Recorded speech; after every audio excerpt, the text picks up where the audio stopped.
शनाया एक सुशिक्षित आणि सुंदर मुलगी होती. तिला आयुष्यात जे हवे होते ते मिळाले.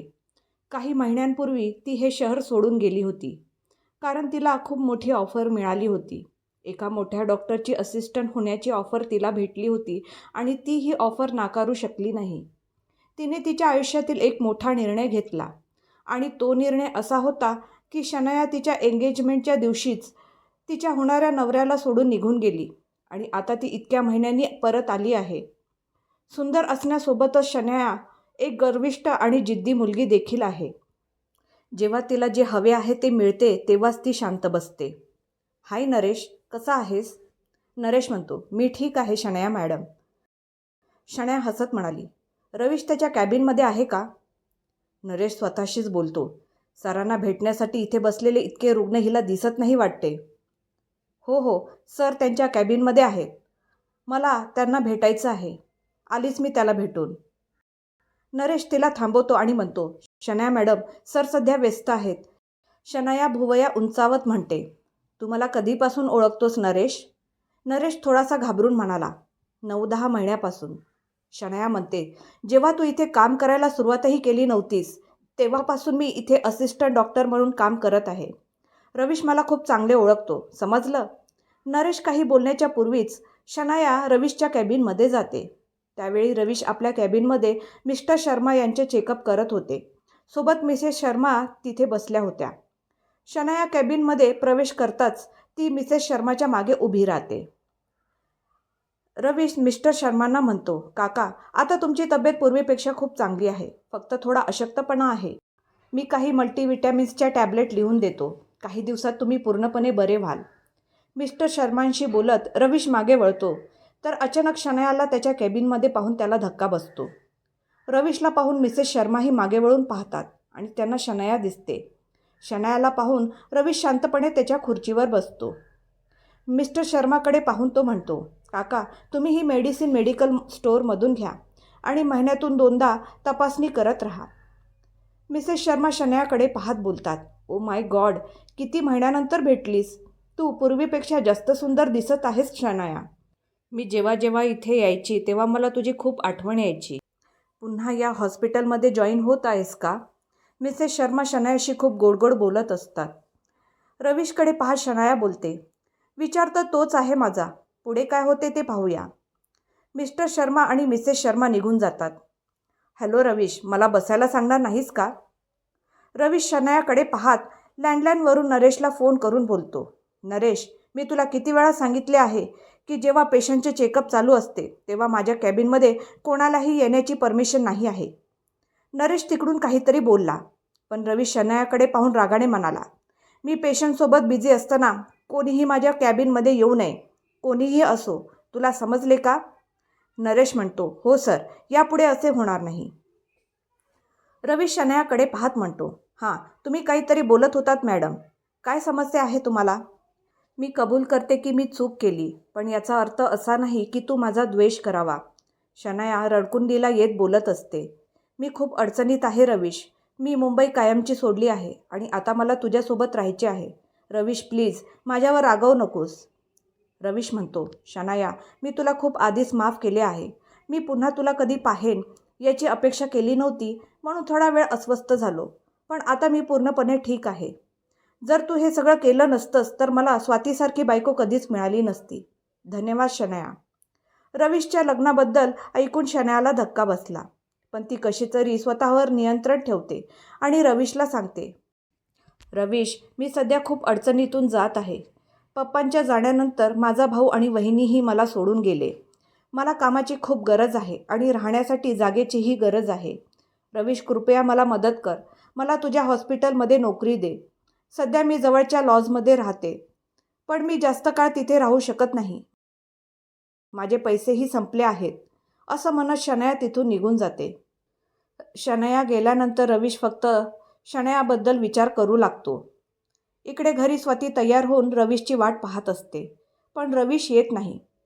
सरोजी स्वातीकडे बघत म्हणतात, बेटा, रवीश अजून आला नाही का? नाही आई, ते अजून नाही आलेत आणि मी त्यांना फोन करते पण ते फोन उचलत नाही आहेत. वहिनी, एक काम करा, आज दादाला जाऊ द्या. चला, आपण सगळे एकत्र कुठेतरी जाऊया. मी पिहू वहिनीलाही तयार व्हायला सांगते. तुम्ही फक्त 5 मिनिटे थांबा, आलीच मी, असे म्हणत रिया तयार व्हायला जाते. रिया तिच्या नवीन गाडीतून स्वाती, शिवांश, पिहूसोबत एका पार्कमध्ये जाते. सगळे बराच वेळ बागेत फिरतात. त्यानंतर ते रेस्टॉरंटमध्ये गेले. तिथे सर्वांनी आपापल्या आवडीचे जेवण घेतले. जेवण झाल्यावर ते रेस्टॉरंटमधून बाहेर पडले आणि जवळच्या एका आईस्क्रीम पार्लरमध्ये जाऊन आईस्क्रीम खात उभे असताना समोरून वेगाने येणाऱ्या एका कारने महिलेला धडक देऊन ती कार पुढे निघून गेली. हे पाहून रिया, पिऊ आणि स्वाती शॉक झाल्या. ॲक्सिडेंट पाहून शिवांश जोरात ओरडला. स्वाती पिहूला म्हणते, तू शिवांशकडे लक्ष दे, मी बघते तिला काय झाले. पिहू शिवांशसोबत गाडीत बसते. स्वाती त्या महिला जवळ जाते. तिला थोडा मार लागलेला असतो. स्वाती तिला सहारा देत उठवते. तिला गाडीजवळ घेऊन येते आणि ती त्या महिलेसोबत मागच्या सीटवर बसते. ते तिला जवळच्या हॉस्पिटलला घेऊन जातात. घरी स्वाती आणि इतर सर्वजण न आल्याने सरोजी खूप अस्वस्थ होत्या. रात्रीचे 10 वाजत आले होते. थोड्या वेळाने गाडीचा आवाज ऐकून त्या बाहेर येतात. आईला काळजीत पाहून रवीश विचारतो, आई काय झालं? तू इतकी घाबरलेली का दिसतेस? त्या रवीशला सर्व काही सांगतात. हा ऐकून रवीश तणावात येतो. खूप वेळ फोन करूनही कोणी फोन उचलत नव्हते. त्यामुळे रवीश अस्वस्थ होतो. तो प्रतीकसोबत सर्वांना शोधण्यासाठी निघणार. तेवढ्यात त्याला बाहेरून गाडीचा आवाज आला. रवीश बाहेर जाऊन पाहतो. रियाची कार बघून त्याला हायसे वाटते. सर्वजण गाडीतून उतरत असतात. तेवढ्यात रवीशचे लक्ष मागच्या सीटवर बसलेल्या महिलेकडे जाते. तिला पाहून त्याला धक्का बसतो. सरोजीसुद्धा तिला पाहून तिथे स्तब्ध होऊन उभ्या राहतात. ती महिला दुसरी तिसरी कोण नसून शनाया होती. शनायाला त्यांच्या घरात पाहून रवीश आणि त्याची आई अवाक होतात. स्वाती प्रतीक आणि रियाला शनायाला गेस्ट रूममध्ये घेऊन जाण्यास सांगते. शनाया निघून जाताच रवीश स्वातीकडे वळून तिला काही बोलण्यापूर्वीच स्वाती हळूहळू सर्व काही सांगायला सुरुवात करते. आई, आम्ही सगळे बागेत जाऊन जेवण करून रेस्टॉरंटमधून बाहेर पडलो होतो. तेव्हा शिवांशने रेस्टॉरंटच्या बाहेर आईस्क्रीमवाला पाहिला आणि तो आईस्क्रीम खाण्याचा आग्रह करू लागला. आम्ही सर्वजण आईस्क्रीम खात होतो तेव्हा अचानक समोरून एक गाडी आली आणि त्यांना धडक दिली. ती कार त्या मुलीला तिथेच बेशुद्ध अवस्थेत सोडून पुढे गेली. रस्त्यावर उभे असलेल्या कोणीही तिला मदत करायला तयार नव्हते आणि मी तिला असंच रस्त्यावर सोडू शकत नव्हती. स्वाती रवीशकडे पाहत बोलते, आणि इतक्या रात्री तिला हॉस्पिटलमध्ये घेऊन जाण्याचा निर्णय माझा होता. यामध्ये रिया किंवा पिहूचा काही दोष नाही. मी रियाला सांगितलं की सगळ्यांनी घरी जा, पण रिया आणि पिहूने माझे ऐकले नाही. स्वाती हात जोडते, कृपया मला माफ करा. आतापासून मी तुम्हाला न विचारता असे काहीही करणार नाही ज्यामुळे तुम्हाला त्रास होईल. बोलताना स्वातीचे डोळे अश्रूंनी भरून येतात. सरोजी रवीशकडे पाहतात आणि स्वातीला मिठी मारतात. स्वाती बेटा, मला तुम्हा सर्वांची खूप काळजी वाटत होती. त्या स्वातीचे अश्रू पुसतात. तू काही चूक केली नाहीस ज्यासाठी मी तुला रागवावे. आधी शांत हो. रवीश, जा बेटा, स्वाती आणि शिवांशला तुझ्या खोलीत घेऊन जा. खूप उशीर झाला आहे. सगळे जाऊन थोडी विश्रांती घ्या. रवीश शिवांशला आपल्या कडेवर घेतो. बसल्या बसल्या तो पिहूच्या मांडीवर झोपून गेलेला होता. दोघांना घेऊन तो त्याच्या रूममध्ये जातो. सरोजी गेस्ट रूमकडे पाहत असतात आणि प्रतीकला म्हणतात, प्रतीक, उद्या सकाळी हिच्या वडिलांना फोन कर आणि त्यांना बोलावून घे. ते तिला इथून घेऊन जातील. रिया आणि पिहू शनायाच्या खोलीत जातात. पिहू म्हणते, तू आराम कर आणि तुला काही हवे असेल तर आम्हाला आवाज देशील. मी बाजूच्याच रूममध्ये आहे. मी काहीतरी खायला घेऊन येते. शनाया म्हणते, याची काही गरज नाही. तुम्ही माझ्यासाठी एवढं सगळं केलं. त्याच्या उपकाराची परतफेड मी करू शकत नाही. इतरांना मदत करणारे लोक खूप कमी असतात. तुम्ही माझ्यासाठी इतके काही केले त्याबद्दल सर्वांचे आभार. शनाया रियाकडे येते. मला आशा आहे की तू जुने राग विसरून मला माफ केले असेल. तेव्हाच तू मला मदत केलीस. रिया म्हणते, कोणत्याही गैरसमजेत राहू नकोस शनाया. मी हे सर्व तुझ्यासाठी नाही तर स्वाती वहिनीसाठी केले आहे. आणि तुझ्या जागी दुसरा कोणी असता तरी मी हेच केले असते. तू दादा आणि आमच्यासोबत जे वागलीस त्यासाठी आमच्यापैकी कोणीही तुला माफ केले नसते. पण तुझ्यामुळे स्वाती वहिनी आमच्या आयुष्यात आली आहे. म्हणून कदाचित आमचे कुटुंब तुला माफ करेल. पण माझ्याकडून ही अपेक्षा करू नकोस. आणि उद्या तू इथून निघून जा. हेच तुझ्यासाठी बरे होईल. असे म्हणत रिया तिथून निघून जाते आणि पिहूही तिच्या मागे येते. पिहू तिला शनायाबद्दल विचारते. ती पिहूला शनायाबद्दलचे संपूर्ण सत्य सांगते. इकडे खोलीत रवीश शिवांशला झोपवतो आणि स्वतः झोपण्याचा प्रयत्न करत असतो, पण शनायामुळे त्याला झोप लागत नव्हती. स्वाती म्हणते, रवीशजी, झोपला आहात का? मला माफ करा. मी त्यांना इथे अशा प्रकारे आणले, पण मी काय करू? तिला हॉस्पिटलला नेणे आवश्यक होते आणि जेव्हा ती शुद्धीवर आली तेव्हा आम्ही तिला तिच्या घरचा पत्ता विचारल्यावर ती म्हणाली ती कामाच्या शोधात इथे आली होती आणि एका लॉजमध्ये राहत आहे. आज ती मुलाखत देण्यासाठी एका हॉस्पिटलमध्ये गेली होती, पण तिला नोकरी मिळाली नाही आणि पैसे नसल्यामुळे ज्या लॉजमध्ये ती राहत होती तिथल्या लोकांनी पण तिला हाकलून दिले. म्हणूनच मी त्यांना इथे आणले. आई बाबा मी कोणालाही विचारले नाही. त्याबद्दल मला माफ करा. स्वाती, तू जे काही केलेस ते माणुसकीच्या नात्याने केलेस. आम्ही कुणीच तुझ्यावर रागावलेले नाही आहोत. पण तू कधी विचार केला आहे का की ज्या व्यक्तीला तू मदत करत आहेस ती त्यासाठी पात्र आहे का? आणि त्यांची तब्येत बरी झाल्यावर तू त्यांच्या राहण्याची सोय कुठे करशील याचा विचार केला आहेस का? रवीश त्याच्या मुद्द्यावर जोर देत म्हणतो. कधी कधी एखाद्याचे भले करण्याचा प्रयत्न करताना आपण स्वतःचेच नुकसान करतो. स्वाती, मी तुला सांगू शकलो नाही, पण प्रतीकच्या लग्नात मी तुला पहिल्यांदा जेव्हा पाहिले होते त्या क्षणी मी ठरवलं होतं की जर मी लग्न करे तर फक्त तुझ्याशी, इतर कोणाशीही नाही. आणि मग मला कळलं की तू आधीच विवाहित आहेस.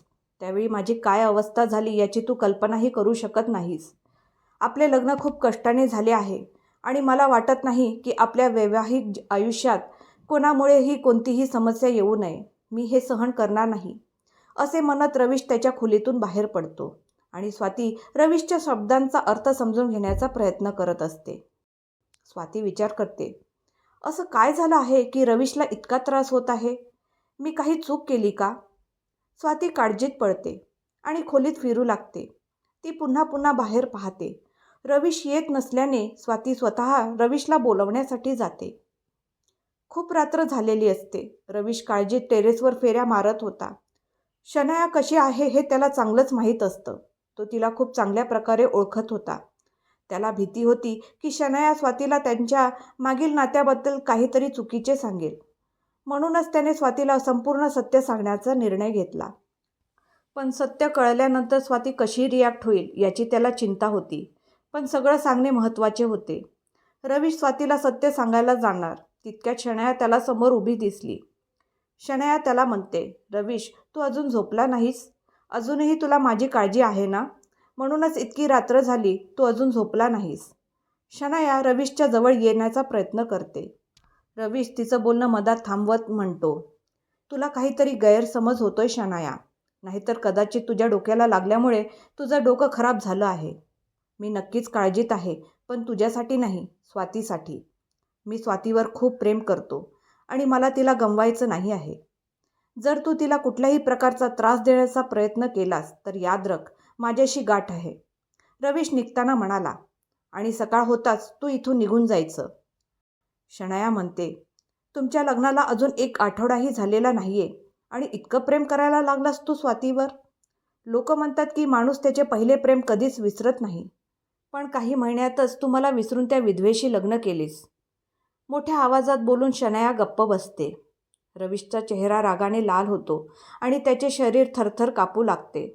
शनाया, स्वाती माझी पत्नी आहे आणि मी तिच्या विरुद्ध एकही शब्द ऐकणार नाही. आणि कुठल्या प्रेमाबद्दल तू बोलत आहेस? ज्या दिवशी तू एंगेजमेंट सोडून पळून गेलीस त्या दिवशी कुठे गेले होते तुझे हे प्रेम? त्यावेळेस तुला आपलं प्रेम नाही आठवलं का? ज्या पद्धतीने तू या घरात प्रवेश केलास तशीच इथून निघून जा. नाहीतर ज्या दिवशी स्वातीला तुझे सत्य कळेल त्या दिवशी तुला हे घर अपमानाने सोडावे लागेल. समजले का? असे म्हणत रवीश तिथून निघून जातो. शनाया स्वतःशीच बोलते, मी स्वतःला वचन देते, जर तू माझा झाला नाहीस तर मी त्या स्वातीलाही तुझ्या आयुष्यात राहू देणार नाही. भेटूया पुढच्या भागात. आजचा भाग तुम्हाला कसा वाटला? कमेंट करून नक्की सांगा. आणि आवडला असेल तर लाईक करा, शेअर करा. आणि पुढचा भाग ऐकण्यासाठी माझ्या चॅनलला सबस्क्राईब करायला विसरू नका. धन्यवाद.